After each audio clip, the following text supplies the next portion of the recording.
제가 제일 항상 얘기하고 싶은 건 독일어가 사람들이 배우기 어려운 언어다라고 진짜 많이 얘기를 하거든요. 근데 배우기 어려운 언어는 원래 다 좀 배우기 어려워요. 확실히 분명히 언어라는 거를 완벽하게 하는 거는 다 어려운데 그 중에 유독 독일어가 어렵다고 하는 가장 큰 이유, 전 진짜 탑 1으로 꼽는 거는 제대로 안 가르쳐서, 재미없게 가르쳐서, 못 가르쳐서, 그래서 늘지 않아서, 그래서 배우기 어려운 언어다라고 진짜 얘기를 많이 하고 싶어요. 그러니까 사실 영어나 어떤 다른 언어보다도 가장 규칙도 많고 문법도 막 표도 많고 이렇다는 게, 사실 언어가 표가 많다는 거는 그만큼 규칙이 많다는 거고 그만큼 예외가 없다는 거고 배우기 좋다는 거예요.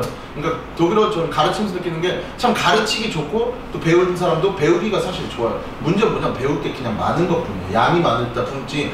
그래서 보통 이제 독일어 하면 학생들이 질문을 해서 선생님 이거 왜 그런가요? 거기에 대한 대답을 해줄 수가 있어요. 대부분. 네, 이래서 이럽니다 라고 얘기하면 그거를 외워야 되는 양이 너무 많아서 독일어가 어렵게 느껴지는데, 대부분 언어는 내가 쉽게 느끼는 이유 중 하나는 선생님 이거 왜 그런가요? 예외예요, 외우세요. 그러니까 아 그렇구나 하니까 더 이상 물어볼 게 없기 때문에, 공부할 수 있는 게 없기 때문에, 그래서 조금 더 상대적으로 영어 같은 경우가 대표적인 케이스가 조금 더 쉽게 느껴질 수 있는데, 독일어 같은 경우는 그게 아니라 좀 더 정형화된 규칙들이 많아서 좀 더 어렵게 느껴지는 것 뿐이다. 그래서 그걸 어떻게 전달하느냐가 가장 중요하고, 그랬기 때문에 저희가 이제 제일 중요시하는 것도, 어쨌든 공부할 양이 많으니까 그거는 절대 공부하기 쉬운 건 아니잖아요. 공부할 게 많으니까 그걸 이제 어떻게 전달하느냐, 어떻게 즐겁게 공부를 하느냐가 가장 중요한 거고, 그렇기 때문에 선생님들도 가장 이제 그냥 독일어를 당연히 잘하는 건 기본이고, 독일어 잘하는 사람은 많이 있겠죠. 근데 그걸 떠나서 독일어를 잘 하기도 하고 그거를 재밌게 학생들한테 잘 전달할 수 있는 사람들을 찾아가지고 여기서 선생님 일을 하고 있으니까 여기서 좀 더 다른 학원과는 그래도 차별화되게 공부를 할 수 있을 거라고 생각을 합니다. 저희 학원 가장 큰 차이 중 하나가 커리큘럼이 사실은 되게 거부감 드는 A1 문법반이라는 강좌로 시작을 합니다. A1 문법반, A2 문법반. 방금도 상담 전화가 왔는데 다른 학원에서 4달을 했는데 여기 와서 뭘 들으면 되겠냐 해서 A1 문법반을 들으세요 라고 했더니 자기는 A1이 아니다, 왜 첫 달 하는 사람이랑 하냐인데 읽는 거를 배워본 적이 없다라는 대답을 합니다. 그럼 도대체 어떻게 했냐? 첫 시간부터 그냥 텍스트를 보면서 읽었대. 자, 그렇게 하잖아요. 그러면 내가 처음 보는 단어를 봤을 때 그걸 확신을 갖고 읽을 수가 없습니다.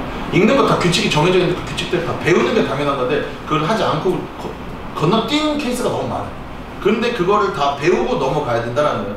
그러니까 많은 사람들이 저희한테 와가지고 나는 회화부터 배우고 싶다, 재밌게 배우고 싶다, 그래서 나는 회화로 시작했다, 문법이 원래 나랑 안 맞는다 이런 얘기합니다. 말도 안 되는 소리, 말도 안 되는 소리. 무조건 문법을 먼저 배우는 게 맞아요. 첫 시간에 가가지고 대부분 진짜 제가 다 모든 웬만한 학원에서 첫 시간에서 뭐 대학교 포함, 고등학교 포함 첫 시간에 구텐 모겐 가르쳐 준다. 그 다음에 뭐라고 말하냐, 구테나흐트다라고 하면서 별표 쳐줘요. 뭐라고 하냐, 요거 주의해야 됩니다 라고 얘기해줘요. 왜인지 몰라. 그냥 얘는 구테나 주의해야 된다라고 배워요. 거기다 조금 더 신경 써주는 데는 얘는 왜 구태예요? 딴 데 다 구태인데? 라고 거기다 뭐라 그러냐, 얘는 여성 명사라서요 하고 넘어가요. 그럼 하고 넘어갑니다. 근데 여성 명사일 때는 그럼 왜 A고 왜 다른 데는 구텐이냐, 왜 AN이냐라는 거를 알아야지 그걸 배울 수 있는 거예요. 그리고 애초에 명사의 성이라는 게 뭔지, 격이라는 게 뭔지에 대한 개념도 알려주고 넘어가는 게 맞기 때문에 어쩔 수 없이 문법을 한다는 겁니다. 그럼 그때 가서는 제가 여러분에게 구트라는 형용사를 알려주고 뒤에 있는 명사를 알려주면 당연히 선생님 그러면 이게 구텐타, 구텐머긴 하지만 마지막에는 구텐나흐트라고 해야 되겠네요? 라고 질문이 와야 돼요. 그래서 맞았어요. 왜? 그쪽에서 알아. 여성 사격 형용사도 하니까요 라고 대답이 나와야 된다고요. 그런 시스템을 하기 위해서 저희가 사실 좀 거부감이 들 수 있을 정도로 문법으로 시작을 해가지고 점점 이렇게 하는데, 저희가 제일 학원 시작할 때 고민한 것 중 하나가 이제 커리큘럼입니다. 어떤 식으로 짜야 될지, 기존에 있던 커리큘럼이 뭐가 별로인지 해가지고 단계별로 올라가는 식으로 지금 이걸 꾸려왔거든요. 그렇기 때문에 여기서 만약에 지금 여기 대부분 다 여기 A1을 시작하지 않은 사람들도 많아요. 다른 데서 하다가 넘어간 사람들도 있는데, 생각해보면 여기서 여러분과 같은 중간에 들어오신 분들이랑 같은 수업을 듣는 사람들이 여기서 시작한 사람들이 훨씬 빨리 거기까지 올라갔습니다. 왜? 어차피 차이 나는 건 뭐냐? 어휘예요. 어휘는 저희가 알려줄 수 있는 게 아니에요. 어휘는 어차피 내가 찾아보고 내가 공부를 해야 돼요. 그 방법, 문법, 문장 만드는 방법, 그리고 어떤 어휘가 더 중요하다 정도를 해줄 수 있는 게 선생님의 역할이고, 그 역할을 저희가 해주는 거지 다른 게 아니기 때문에 내가 충분히 여기에서 간 사람들이 더 빠르게 배우고 있고, 기존에 하던 사람들도 여기 시스템을 좀 배워가지고 적용시키면 지금까지 배웠던 거를 같이 접합해가지고 더 극대화시킬 수 있을 거라고 생각합니다. 그래서 어쨌든 요게 제가 제일 자부심 갖고 여기서 여러분에게 가장 여기서 많이 얻어갈 수 있는 거다라고 말하는 거는 커리큘럼 그리고 원리, 응용하는 방법 이런 겁니다. 왜 많은 분들 얘기하잖아요. 그 물고기보다 물고기 잡는 법 가르쳐줘라 그러는 거 다 그냥 사실 회화 수업이라는 게 물고기들 그냥 주는 수준이라고 구테타, 구텐머겐, 구테나트라고 알려주는 게 그냥 외우세요예요. 그러니까 그렇게 하면 안 된다라는 거고 그렇지 않게 하려고 저희가 많이 합니다. 물론 어쩔 수 없이 저희도 외우세요라는 말을 많이 합니다. 외워야 될 건 또 외워야 되니까 어쩔 수 없는 부분이지만 그죠? 그러니까 외우는 게 난 별로다. 난 주입식 교육이 별로다라고 하시는 분들은 자 이제 이런 얘기 많이 합니다. 독일로 바로 가서 공부하면 안 되냐? 여기서 아니고 독일로 가가지고 바로 부딪히면서 공부하면 안 되냐? 이런 얘기도 많이 하고 회화도 계속 반복적으로 하면 된다. 계속 지속적으로 말해가지고 한다라고 해가지고 그렇게 하는 학원들도 있어요. 시스템이. 그래가지고 거의 Ich heiße 정연, wie heißen Sie? Wie heißen Sie? Ich heiße 정연 이걸 무한 반복합니다. 거의 무슨 타자니 제인한테 언어 배우듯이 합니다. 어느 세월에 할래요? 그러면서 말도 안 되는 그걸 들고 와요. 무슨 논리 갖고 오냐면 애기들이 언어 어떻게 배우냐 라고 합니다. 애기들이 어떻게 언어를 배우냐 하면서 애기들도 그냥 자연스럽게 문법 배우는 거 아니잖냐라고 하는데 그래서 애기가 처음 말하는 데까지 몇 년 걸려요? 24시간 부모님이 따라다니면서 사랑스럽게 계속 귀에다가 속삭여주고 그렇게 꾸준히 해주는 개인 교사 있으면 그렇게 하십시오. 그래도 몇 년 걸린다? 3, 4년 이상 걸려야지 그때 엄마 이 말 한마디 할래요. 그렇게 할래요? 아니면 그냥 읽는 법 배워가지고 어머니 가로부터 이렇게 해놓고 바로 그냥 외우는 게 훨씬 빠르다는 거예요. 그럼 그게 주입식이라고 생각하면 그럼 주입식인 거예요. 맞아요. 근데 그게 훨씬 더 효율적이라는 거예요. 왜냐면 일단 애기랑 비교하면 가장 안 되는 큰 이유 중 하나는 저희는 지금 독일어를 제2외국어로 배우는 거지 제1 내가 언어를 형성하는 과정이 아니잖아요. 그렇기 때문에 그렇게 하는 게 아니라 정확하게 여러분 생각하는 어쨌든 나쁘게 보일 수도 있는 주입식처럼 암기식으로 어느 정도는 해야 된다는 겁니다. 기초 틀을 암기하고 뼈대를 암기하고 그걸로 살을 붙이고 응용하는 거면 충분히 그냥 일반적인 모두 완벽한 100% 주입식은 아니라고 저는 생각합니다. 그래가지고 막 엄청 불편한 그런 암기식 교육은 아니니까 그런 걸로 너무 독일어가 막 부담스럽다 어렵다라고 느끼지는 않을 거라고 생각합니다. 어려워하는 사람들 어려워하는 거 어려운 부분이 뭐 있을 수 있죠. 어쩔 수 없이 있긴 있는데 생각해보면 모든 언어가 다 그렇다는 거예요. 그래서 독일어가 막 어렵다, 독일어 도저히 할 수가 없는 언어다, 루머들이 너무 많은데 그런데 너무 휘둘리지 않아도 된다라는 겁니다.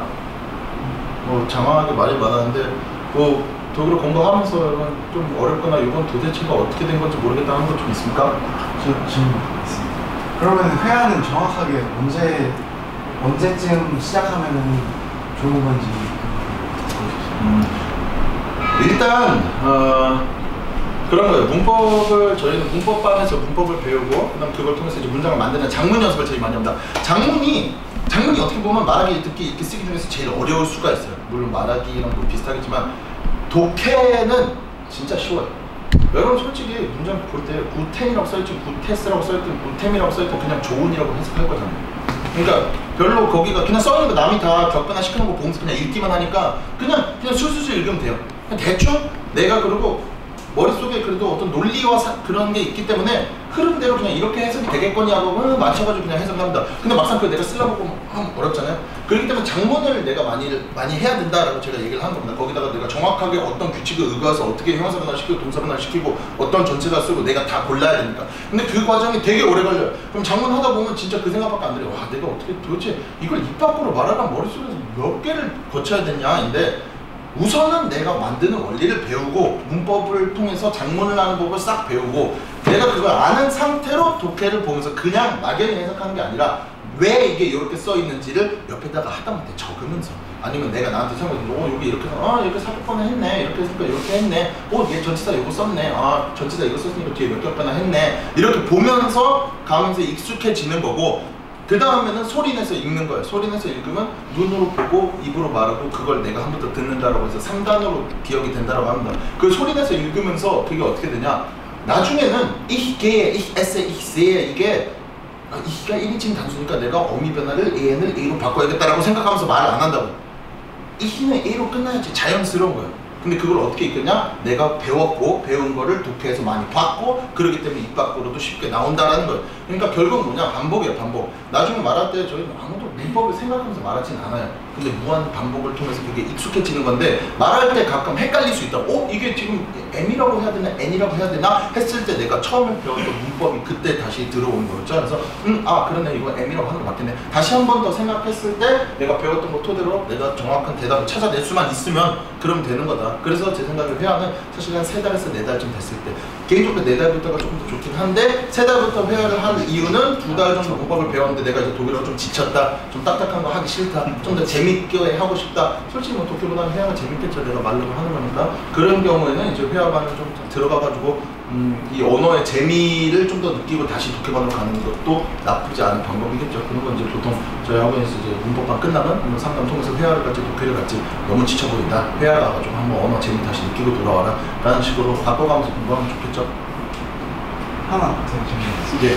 그러면 언제쯤, 그러니까 한국에서 얼마나 공부를 하고 유학을 나가면은 좋을지. 여기서 그거예요. 그러니까 독일어를 전혀 못하는 상태로 가면요 끝까지 못해요. 가가지고 열심히 한인들 찾아가지고 그 사람들이랑 열심히 놀다가 안 늘어요. 영어만 늘고 온다라는 얘기도 많이 해요. 독일 사람들 워낙에 영어를 잘 하니까 영어만 이만큼 늘어가지고 와요. 그때 독일식 영어가 별로 그렇게 바람직하지 않습니다.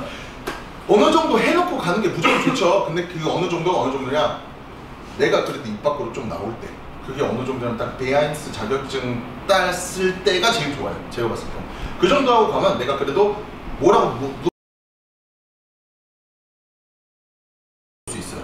그 정도는 돼야지. 상대가 말하는데 그냥 야 뭐 이래야 되는 상황은 그냥 안 가는 게 나아요. 그건 가가지고 별로 얻는 게 없어요. 그러니까 당연히 늘겠죠. 근데 별로 얻는 게 없다는 게, 극대화시키기 위해서는 내가 어느 정도 실력을 쌓아놓고 가면 그때는 진짜 한두 달만 갔다 와도 확 느는 거 많이 봤어요. 진짜 가가지고 부딪히고 어쩔 수 없이 내가 해야 되는 상황이 오면 하겠지라는 말은 그냥 기적을 바라는 거예요. 그렇게 되지 않아요. 그러니까 어느 정도 할 줄 알고 가는 게 맞고, 그 어느 정도라는 게 베아인스고, 베아인스 따는 게 이제 사람마다 좀 편차가 있지만 1년에서 1년 반 잡죠. 그 정도 해가지고 베아인스 딴 상태로 가면 그래 내가 거기에서 어느 정도 대화를 할 수 있고 내 의사 표현 정도는 할 수 있으니까 내 의견 정도는 얘기할 줄 알아야 가가지고 이게 맛있니 맛없니라고 얘기를 하고, 뭐 이게 어렵다 저게 어렵다 무슨 말인지 모르겠다 다시 설명해주라 이런 말 정도는 내가 문장을 생각하지 않고도 뱉을 수 있는 수준이거든요. 그 정도는 돼야지 가가지고 극대화시킬 수 있다, 효과를. 물론 조금 전에 가긴 가는 건데, 극대화 가장 좋은, 제가 추천하는 거는 베아인스 딴 이후입니다.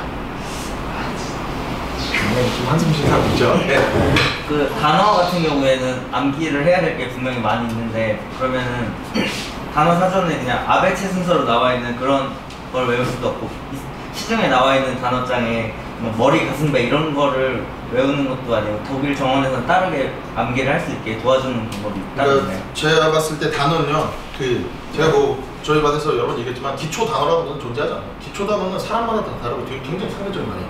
그러니까 여기 저희 뭐 음악 전공하는 친구들은 음악 관련된 단어, 뭐 음표, 악보라는 말이 기본 단어인데 저는 평생 그 말 안 하고 살 수도 있단 말이에요.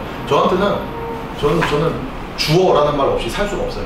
근데 대부분 사람들은 주어라는 말 안 하고도 잘 살 수 있어요. 그러니까 그런 것처럼 기초 단어는 너무 상대적인 거기 때문에 기초 단어다 라고 딱 얘기할 수 있을 건 없어요. 그럼 내 알기에 기초 단어 뭐냐? 사실 되게 좀 치사한 말이지만, 여러분이 목표를 자격증 시험을 하고 있다면 자격증 시험 지문에 나오는 단어들이, 가장 많이 나오는 단어들이 그게 다 기초 단어가 됩니다. 그건 저희가 시험 대비반 및 독해반에서 자격증 시험을 준비할 때 다 단어들 리스트를 뽑아가지고 드리기 때문에 그거 위주로 보는 게 기초 단어가 되겠습니다. 여러분의 목적 자체가 시험을 보기 위한 거기 때문에. 그리고 대부분 이제 갈 때 가장 그보다 좀 상위 자격증은 이제 테스트업을 준비하게 되는데, 테스트업 자격증 같은 경우는 이제 대학교를 위한 시험입니다. 대학교 입학 시험이기 때문에 대학교 위주의 단어들이 나와요. 캠퍼스 라이프에 대한 단어들이 많이 나오기 때문에 그런 단어들이 기초 단어가 되겠죠. 예를 들어서 뭐 책상, 목재 뭐 이런 단어들이 기초 단어가 될 수 있지만, 정말 대학 시험 거기에 나오는 목재라는 단어보다는 훨씬 더 자주 나오는 단어는 뭐 교환 학생 아니면 학기라는 단어가 좀 더 중요한 단어가 될 수 있다고요. 그렇죠?